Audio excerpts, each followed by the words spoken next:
podríamos quedar aquí conversando mucho tiempo, pero vamos a ser respetuosos.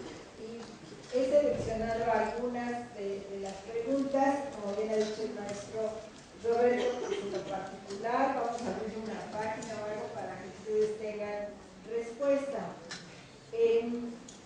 Esta me parece interesante, donde dice que se reinaugura o se inaugura.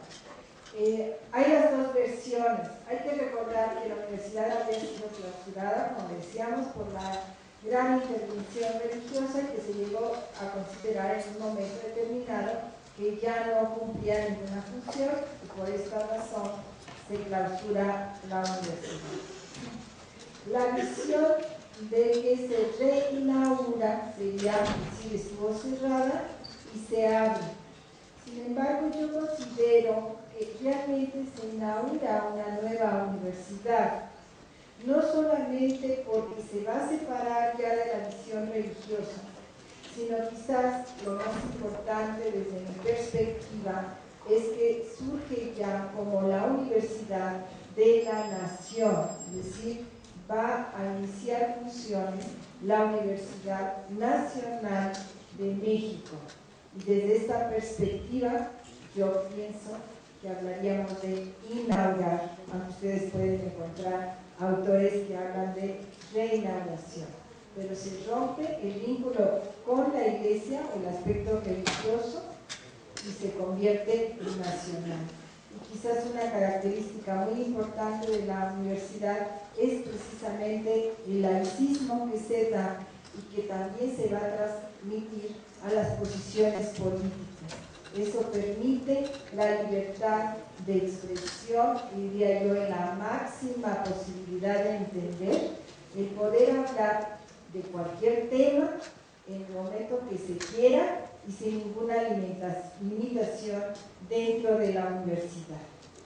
Hay otra pregunta que me señala que si los alumnos aprenden y no memoricen en una carrera de Derecho, en donde es inevitable memorizar autores y artículos. Yo en ese sentido haría una observación, y los que son mis alumnos se los digo. La idea al exterior es que los abogados somos memoristas. Yo creo que no es así. Por una situación real. Si nosotros nos aprendemos los artículos, creo yo que es una pérdida de tiempo, porque en realidad nos cambian tan rápidamente que ustedes se tienen que estar actualizando todos los días. Y si sumamos, y voy a ser breve, la Constitución, ¿verdad? Porque suponemos que todos conocemos la Constitución, pues el que se dedica a civil se va a aprender el Código Civil y se va a desmayar de la impresión de los artículos que son el Código Penal o la Ley Laboral, o sea, cada quien según su especialidad. Yo creo que esto es falso. Yo creo que lo que aprendemos o lo que debemos aprender en la Facultad de Derecho es saber dónde buscar.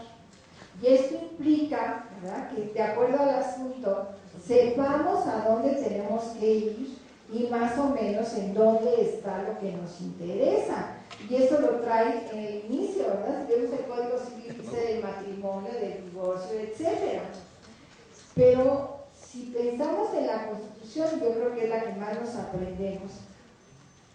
Y esto abro un paréntesis para señalar que obviamente entiendo que hay maestros en esta facultad que piden los artículos tal cual están, y el día del examen se los piden con comas y puntos, y yo creo que es un error y eso no sirve nada más que para el récord Guinness y decir me sé toda la Constitución o todo el Código Civil. Yo creo que lo que aprendemos es el contenido, lo que debemos de aprender es el contenido, es decir, ¿dónde puedo buscar? ¿Qué dice el artículo primero de la Constitución? Yo estoy segura que todos, aún los que tienen 2 meses en la facultad, ya saben qué dice el artículo primero, pero no porque se hayan puesto a estudiar el artículo primero, sino porque lo oyen muchas veces y al final lo aprendemos. Recuerden que lo que se memoriza, si no se dice en el mismo sentido, se olvida. Si se memoriza, no estamos comprendiendo, y lo que se necesita es comprender, porque si no el día de mañana, cuando ustedes estén afuera, ¿verdad?, en su ejercicio profesional, si alguien no viene y les especifica con toda precisión su asunto en relación a un determinado artículo, ustedes no van a poder hacer nada. Recuerden que el papel del abogado es interpretar y por lo tanto hay que buscar.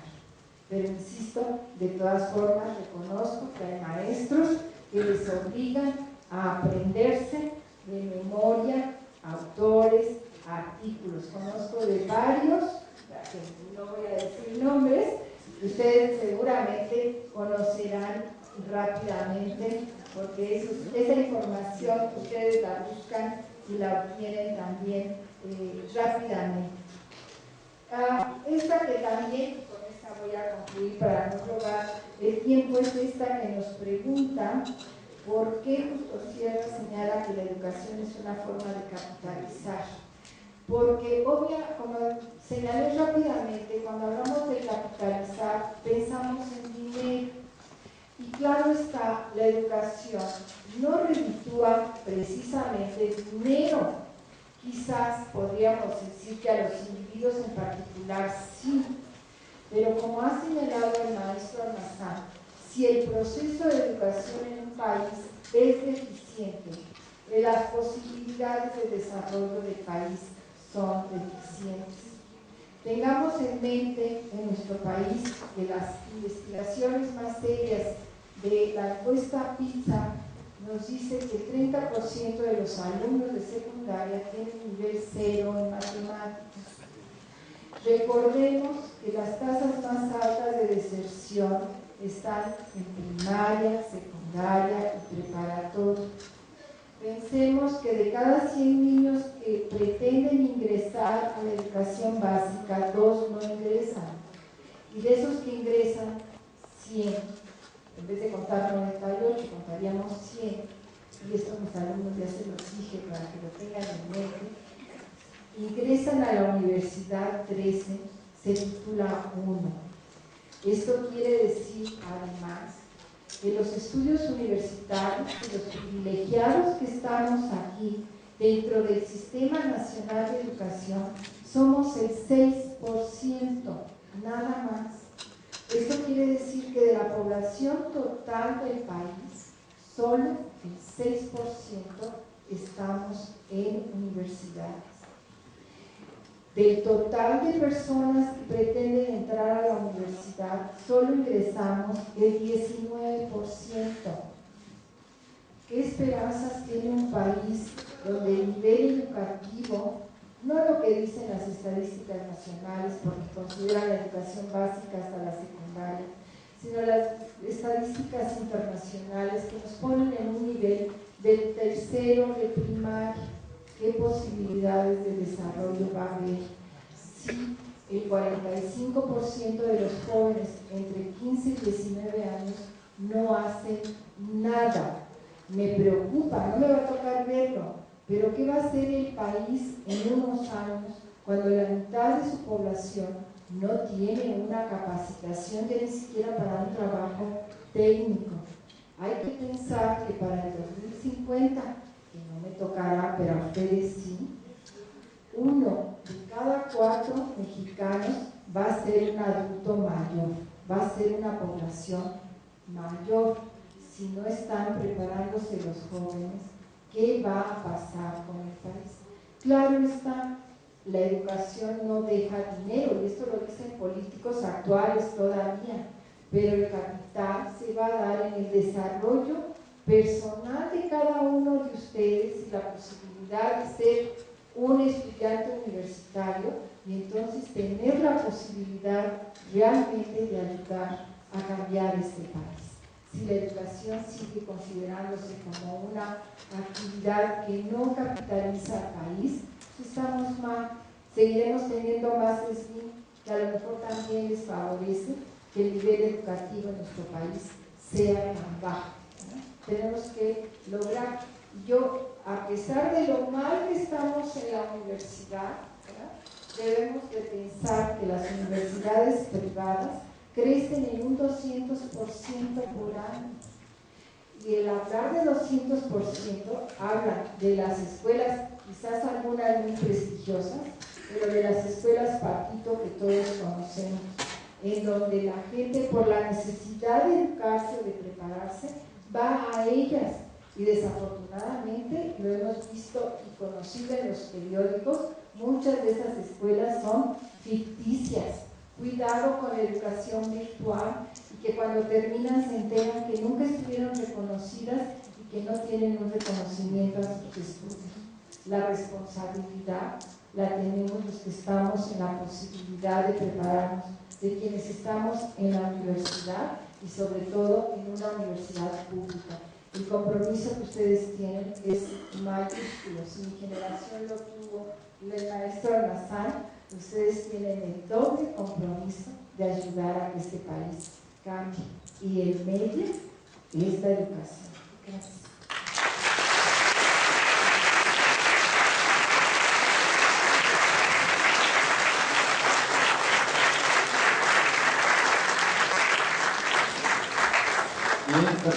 Trataré de ser lo más breve posible en relación a las preguntas que realizaron.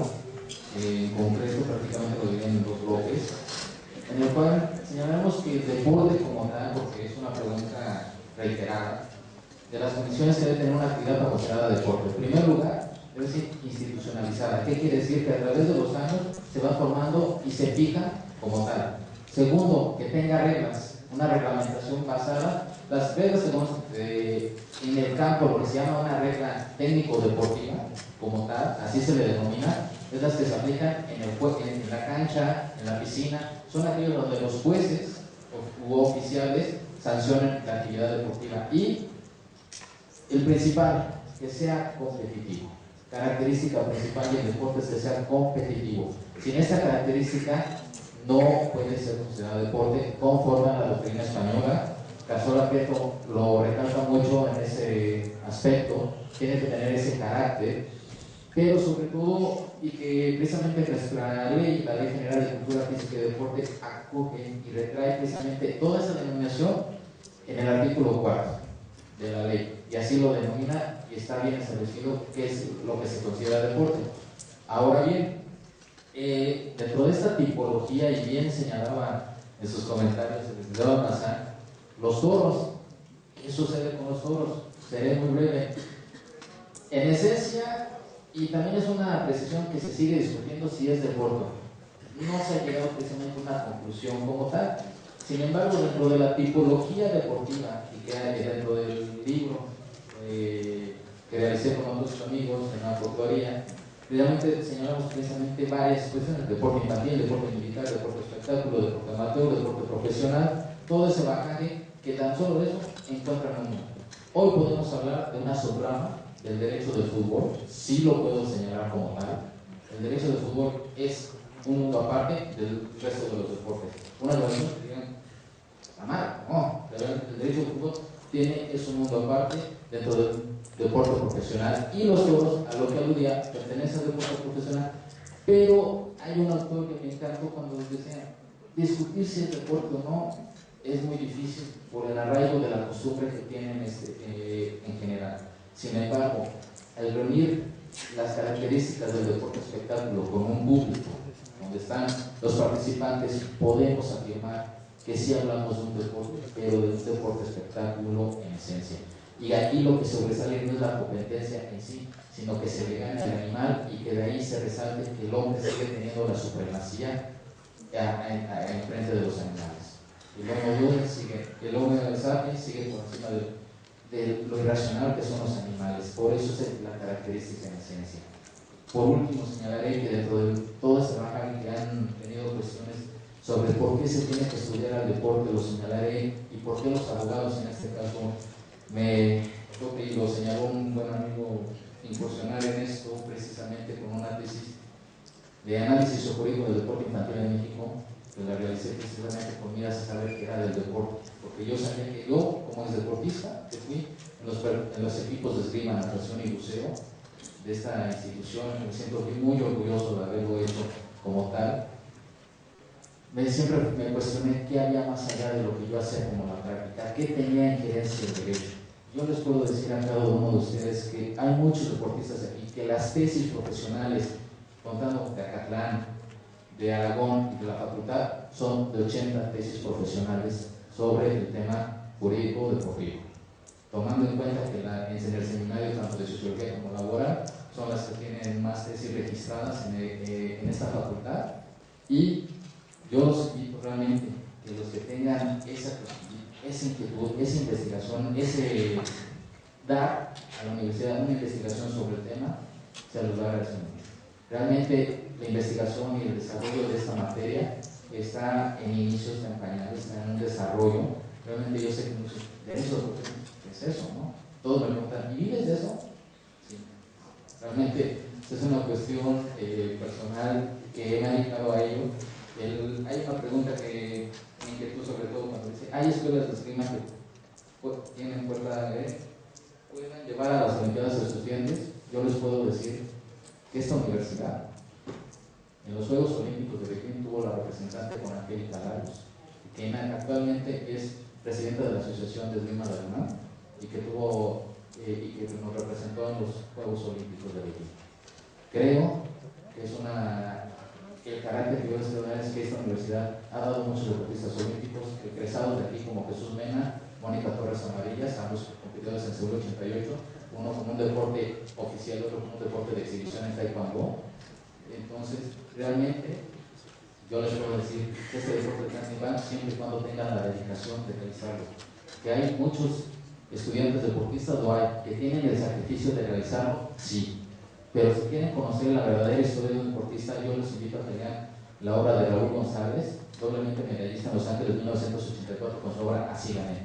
Describe precisamente el carácter del deportista en general y cuando llega a la culminación con sus 2 medallas, y precisamente el contraste del triunfo y del dolor cuando semanas antes su padre había fallecido, de Raúl González.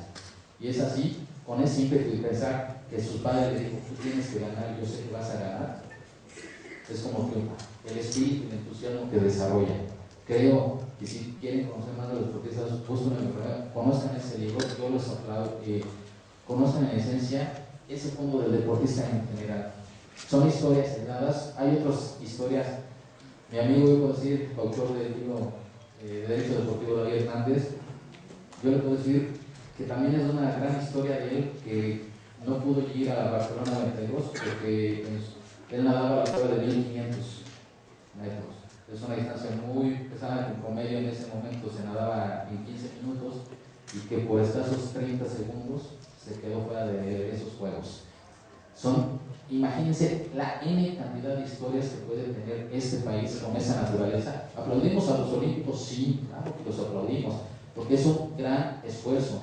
En centroamericanos ya excedimos la medalla de mí, pero bueno, en panamericanos ni se diga, pero los olímpicos en esencia es la combinación del verdadero esfuerzo del deportista, la combinación de una elite que compites con los más grandes, con los más fuertes, con el deseo ímpetu del verdadero deportista, con el espíritu deportivo que cada quien lleva y el deseo de que cada uno realice deporte. Al menos mi afán cuando yo lo realicé fue precisamente competir y ser leal, porque en verdad el deporte enseña principios y sobre todo disciplina. Y con esto concluyo.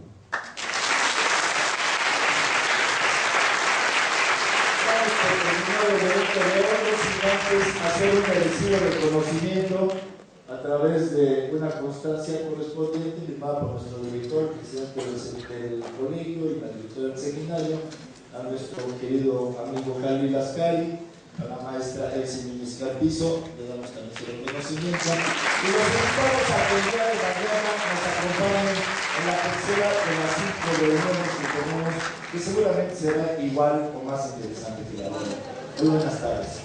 Un momento, la doctora Elsie Núñez le entrega reconocimiento al maestro Roberto Lozana Lanes por su participación.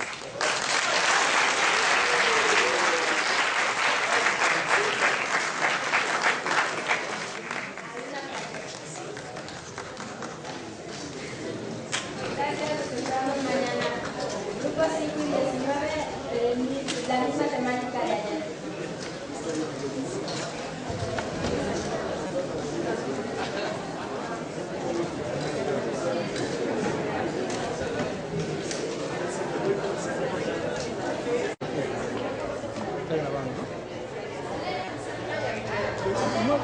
Rafael me dijo,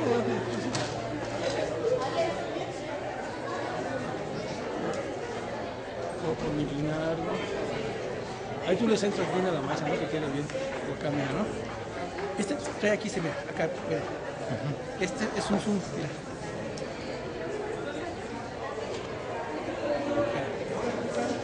¿Viste? Pues si lo quieres sacar, claro, al acercarse como que ya no es tanta nitidez, pero en un momento, mira, por ejemplo, ahí que están ahorita, yo cuando pongo ahí donde lo pongo más o menos, hay que se vean los tres que están sentados, ¿no? O cuando está aquí, pues aquí sí hay que bajarle todo, ¿no? Cuando están aquí. ¿Sí?